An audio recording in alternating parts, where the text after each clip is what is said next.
ఒక real life incident చెప్పారు. ఒక పర్సన్ పీఎఫ్ వద్దు అని చెప్పేసి మళ్ళీ ఆయనే పీఎఫ్ కావాలని పీఎఫ్ మీద డిపెండ్ అయిన సిచ్యువేషన్ చెప్పారు. అది ఒకసారి మన ఆడియన్స్కి ఎక్స్ప్లెయిన్ చేస్తారా? 20 years బ్యాక్ నాకు ఒక కంపెనీ ఓనర్ అండి. సో ఆయన నాకు అప్పుడు ఏం చెప్పారంటే పీఎఫ్ ఏదైతే పెన్షన్ గవర్నమెంట్ ఇస్తుందో దానివల్ల పెద్దగా తనకి జరిగే ఏముండదు. బికాజ్ ఆ ఏజ్లో ఒక 2,000 3,000 పెన్షన్ వస్తుంది. సో దానివల్ల జీవితం పెద్దగా ఇంపాక్ట్ ఏమి ఉండదు. అదొక ఇన్కమ్ ట్యాక్స్లో ఎగ్జంప్షన్ కోసం కడితే పీఎఫ్ ఎగ్జంప్షన్ ఉంటుందని ఒక దానివల్ల కడుతున్నాను తప్పించి నాకేం పెద్ద బెనిఫిట్ ఉండదు అన్నారు. And I said sir, government ఏదైనా చేస్తుంది అన్నప్పుడు ఇంతమంది పెద్దవాళ్ళు ఆలోచించి చేశారంటే డెఫినెట్గా సమాజం గురించి ఏదో ఆలోచించే చేస్తుంటారు కదా అని అప్పుడు నేను చెప్పాను. చెప్పిన తర్వాత అప్పుడు ఏమైందంటే ఆ సార్ ఒక రిటైర్మెంట్ ఏజ్ వచ్చింది. ఈ 20 yearsలో నేను ఆ సార్ పాపం ఆయన కంపెనీ అమ్మేశారు వేరే వాళ్ళకి. అమ్మేసిన తర్వాత somehow he came out of that company and PF కూడా సెటిల్ చేశాను. అండ్ తర్వాత తనకి పెన్షన్ కూడా శాంక్షన్ అయింది ఆ ఎంప్లాయీకి. తర్వాత అండ్ టైం పాస్డ్ అవే. కొన్ని రోజులు అయిన తర్వాత నాకు ఒక ఫోన్ చేశారు ఒకరు. చేసి he asked me is it Vamshi? I said yeah, చెప్పండి సార్ ఏంటి అని అంటే, నేను సెడ్ వంశీ గుర్తుందా నేను సార్ని? సార్ చెప్పండి సార్ అని అంటే, వంశీ నాకు పిఎఫ్ రావట్లేదు వంశీ.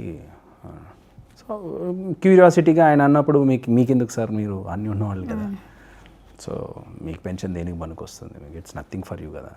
నేను కొంచెం సర్కాస్టిక్గా అన్నాను నేను సార్.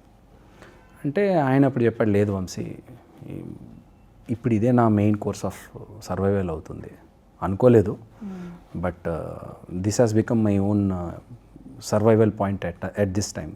అన్నీ పోయాయి, టైం బ్యాడ్ అయింది. ఈ బ్యాడ్ టైంలో ఒక గుడ్ టైం ఏంటంటే I'm getting pension from PF department.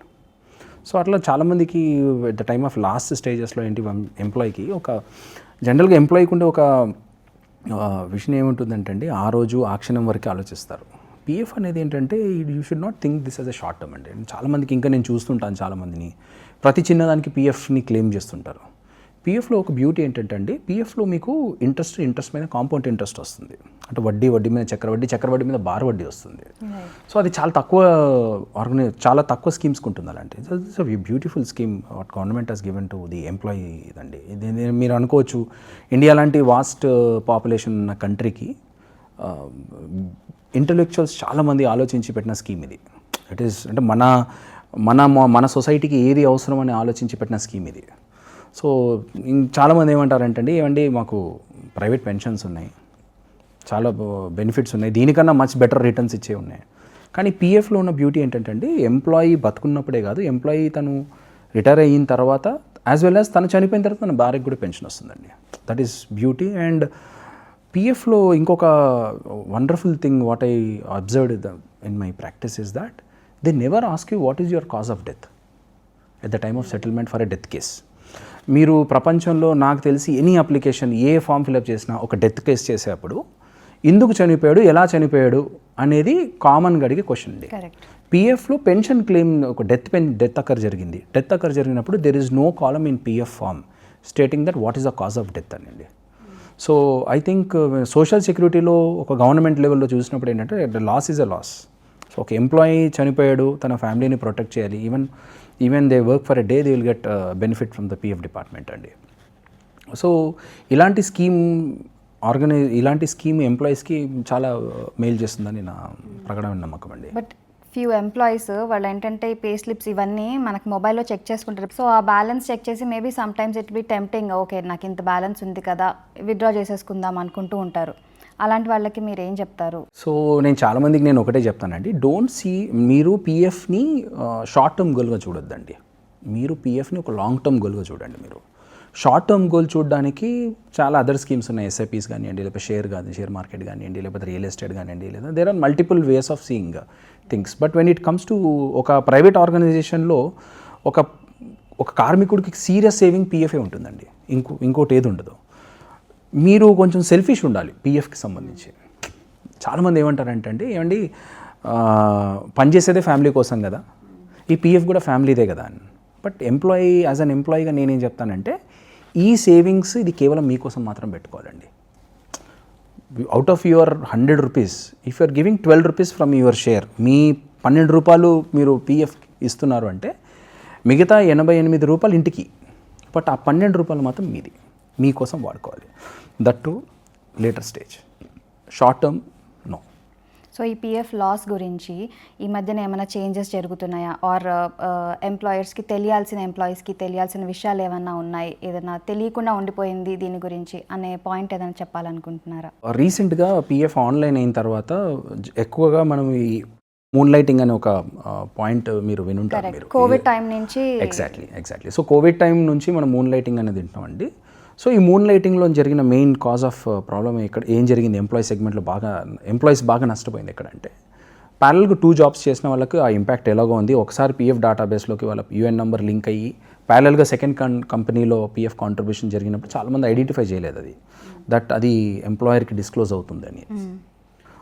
అది కాకుండా ఈ ప్రైవేట్ ఆర్గనైజేషన్లో at the time of relieving ఆ పర్టికులర్ ఎంప్లాయీ రిజైన్ చేసి జాయినింగ్ ఫార్మాలిటీస్లో జరిగే ఒక చిన్న ఎర్రర్ ఏమవుతుందంటే అండి, ఎంప్లాయీ వెళ్ళి ప్రజెంట్ కంపెనీకి ఇంటిమేషన్ ఇవ్వడు వెళ్ళి నెక్స్ట్ కంపెనీలో జాయిన్ అవుతున్నానని. ఓకే. రిజిగ్నేషన్ పెడతాడు. సపోజ్ ఈ మంత్ 31st రిలీవింగ్ అనుకోండి కంపెనీలో. So employee should not join the next company till first. తన రిలీవింగ్ ఎగ్జిట్ పడిన తర్వాతే వెళ్ళి నెక్స్ట్ కంపెనీలో జాయిన్ అవ్వడం ఉత్తమం అండి. అండ్ చాలామందికి జరిగే ఒక చిన్న ప్రాబ్లం ఏమవుతుందంటే, ఆ ఎగ్జిట్ తెలియక వెళ్ళి పాత కంపెనీ నెక్స్ట్ కంపెనీలో జాయిన్ అవుతున్నారు. మళ్ళీ in case of any package change అవ్వడం వల్ల మళ్ళీ అదే కంపెనీలో రిటెన్షన్ మళ్ళీ అయ్యాడు ఎంప్లాయీ అన్నప్పుడు, that is popping up in their PF portal. ఒకసారి పిఎఫ్ కాంట్రిబ్యూషన్ తన యూఎన్ నెంబర్ పైన కాంట్రిబ్యూషన్ జరిగినట్టయితే, అది కాంట్రిబ్యూషన్ పిఎఫ్ యూఎన్ నెంబర్ వేరే కంపెనీలో లింక్ అవుతే డీలింక్ చేసుకునే ప్రొవిజన్ ఉంది పిఎఫ్ పోర్టల్లో మెంబర్. బట్ కాంట్రిబ్యూషన్ పే చేసిన యూఎన్ నెంబర్ని డీలింగ్ చేయలేరండి. లేదండి. ఇంకొకసారి లింక్ అయ్యి కాంట్రిబ్యూషన్ అయిన తర్వాత డీలింగ్ చేయలేమండి. లింక్ అయ్యి పొరపాటున లింక్ అయ్యింది, ఇంతకుముందు లింక్ అయ్యిందని తీసే ప్రొవిజన్ ఉండేది కాదు. బట్ ఇప్పుడు డీలింగ్ చేసే ప్రొవిజన్ ఇచ్చారు రీసెంట్గా, కొత్త అమెండ్మెంట్ అది. సో చాలామంది ఏంటంటే అక్కడ 1 day 2 days పని చేసి అక్కడ పిఎఫ్ కాంట్రిబ్యూషన్ పే చేసిన తర్వాత కూడా డీలింగ్ ట్రై చేస్తుంటే వెళ్ళట్లేదు అంటున్నారు. చాలామందికి తెలియదు, కాంట్రిబ్యూషన్ జరిగిన తర్వాత పిఎఫ్ డీలింగ్ అవ్వదండి. Okay. You can say that is a new amendment. ఇండియాలో పిఎఫ్ కన్సల్టెన్సీ ఎట్లా ఎవాల్వ్ అవుతుంది? How do you see it? Madam, ఈ గ్లోబలైజేషన్ వరల్డ్లో ఏంటంటే కంప్లైన్సెస్ అండ్ స్టాచ్యుటరీ అనేది everything has become very expertised అండి. ఒకప్పుడు ఏంటంటే ప్రతి పనిని ఒకే వ్యక్తి చేసేవాడు. సో ఈరోజు ఈ గ్లోబలైజ్డ్ వరల్డ్లో ఈ మార్కెట్లో ప్రతి సబ్జెక్ట్కి ఎక్స్పర్ట్స్ ఉన్నారు ఈ రోజులో. అండ్ యూ కెన్ సే ఇలాంటి ఇండస్ట్రీలో there are very very few players in this market. ఆర్గనైజ్డ్గా చేసేవాళ్ళు చాలా తక్కువ మంది ఉన్నారు దీంట్లో. సో మీకేంటంటే దీంట్లో రాబోయే కార్మికుల్లో ఆర్ రాబోయే వర్క్ ప్రాసెస్ స్టైల్ కూడా చేంజ్ కాబోతుంది మార్కెట్ది. సో మనం బయట దేశాల్లో వింటుంటాం జనరల్గా employees they will be working in hours basis అని. అలాంటి మాడ్యూల్ ఇండియాలో కూడా రాబోతుంది. So we're going to see that soon. Employees will work for on hourly basis.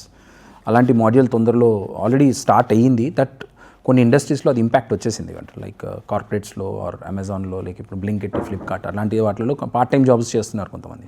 అది రెగ్యులర్ జాబ్స్లో కూడా రాబోతుందండి. అది that we can see that big change in industry. Okay. So ఈ పర్ డేకి 8 hours 9 hours అనే ఈ కాన్సెప్ట్ మనం ఇంతకుముందు మాట్లాడుకున్నప్పుడు హౌ డిడ్ ఇట్ స్టార్టెడ్ అండి? Can you give a brief history about it? Actually ఇది చాలామందికి ఒక మిస్ఇంటర్ప్రిటేషన్ ఏంటంటే కార్మిక చట్టాలు వెస్టర్న్ కంట్రీస్ నుంచి మనం అడాప్ట్ చేసుకున్నాం అనే ఒక మిత్ ఉందండి. అది కాదు. యాక్చువల్లీ కార్మిక చట్టాలని most you can say father of the labour లాస్కి ఈజ్ జంషెడ్జీ టాటా అండి. సో జంషెడ్జీ టాటా గారు when he has setupped a factory in Jamshedpur, he bought this labour laws. అంటే ఒక మనిషి ఎన్ని గంటలు పని చేయాలి, ఎన్ని వీక్ ఆఫ్స్ ఉండాలి, ఆర్ మెటర్నిటీ బెనిఫిట్ ఎలా ఇంప్లిమెంట్ చేయాలి అని చాలా వరకు లేబర్ లాస్కి ఇంటర్నేషనల్కి that was the blue print for the western countries అండి. So this is most of the people చాలామంది తెలియదు ఏంటంటే మన ఇండియన్సే మనమే ఫ్రేమ్ చేస్తాం. అది ఇది చాలా మందికి తెలియదు. చాలామందికి తెలియదు ఏంటంటే బ్రిటిషర్స్ వెన్ ఇండియన్స్ని వాళ్ళు మనం రూల్ చేసినప్పుడు 7 days a week 12 hours a day work చేయించుకునేవాళ్ళు. Jamshedji Tata has formed this, you can say is the father అండి. Is the father of labour loss.